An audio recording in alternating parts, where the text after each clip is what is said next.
Baka kailangan ko nang tanggapin na hindi na ako makakabalik sa dati. Dapat lang, bilang na rin ang araw mo dito. Nagkausap na kami ni Darius. Palalayasin ka niya. Huwag na natin patagalin pa. Balik mo sa akin ang katawan ko! Bakit?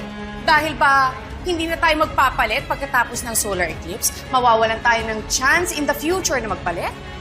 Hindi ba mas okay nga yun? Para matigil na yung kakangawa mo?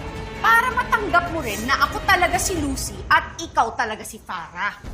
Ako si Lucy! Tumigil ka na! Ako si Lucy! Lumayas ka na! Tumigil ka na! Sir Darius, totoong sagot lang po ang kailangan ko.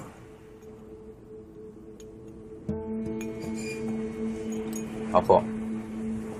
Meron hong kakaiba kay Lucy. Bakit ho kaya?